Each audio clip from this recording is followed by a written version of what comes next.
Kung titingnan po natin ang posisyon, kaibigan, parang lugi na yung puti dahil nakita natin na ang daming pawns ng black na kung saan kung bibilangin po natin lamang ng 2 pawns yung itim. Pero dahil may weakness yung black, kung nakita po natin ang lakas yung bishop po natin dito, yung bishop na dito ay hanging po dyan sa B7, I'm sure na matatalo natin ang posisyon ng black. Only kung matapang ka at sharp yung taktika mo.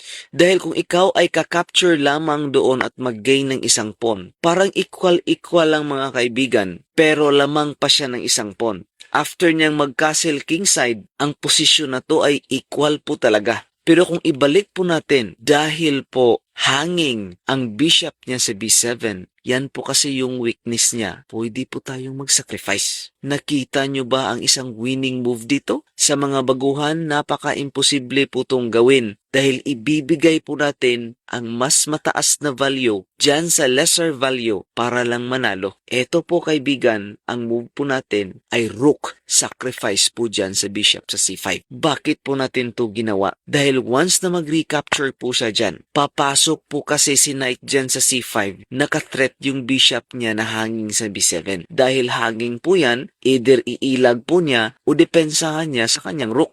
Once na didepensahan niya to, lalabas na si bishop sa pamamagitan ng pag-capture ng pawn dyan sa D4. Nagiging activated na si bishop, kaibigan. So, ang plano po kasi dito, pwedeng capturein to and after take, merong bishop capture, fork si king, at saka si rook niya dyan sa B7. Kaya, kung kakapturein niya ang knight na to, mas lalong matatalo po siya dahil merong kasunod na checking dyan sa A4. Siyempre, tatago yung king, hindi na makapag-castle. At dito, queen na po kaibigan sa D7. At siguradong panalo na yung white dahil after king dyan sa F8, meron kasing fork dyan sa D6, naka-checking si king, makukuha pa yung rook, panalo na po talaga.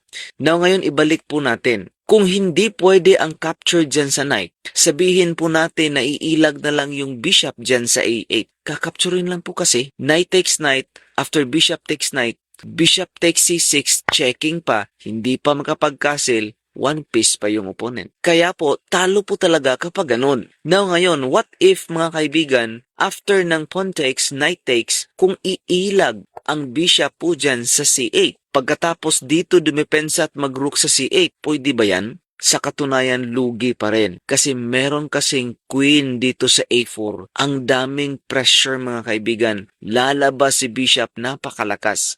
Kung mag-bishop dito sa D7, kakapturin lang po kasi ng knight dito sa C5. And after king takes, kakapturin na yung pawn dito sa D4. Ang daming pin mga kaibigan na kung saan, grabe, pressure talaga yung knight dyan sa C6. Kahit na mag-rook pa sila dyan sa C8, kakapturin lang ng bishop ang knight na yan. Hindi makain ang rook dahil kung kakainin, napaka-obvious talo na. Queen takes rook, after ilag ng king, makakain yung rook, panalo na po tayo. Kaya po, kung ibalik natin sa ganitong posisyon, kinakailangan na isali po natin sa calculation yung mga bagay na parang imposibleng gawin.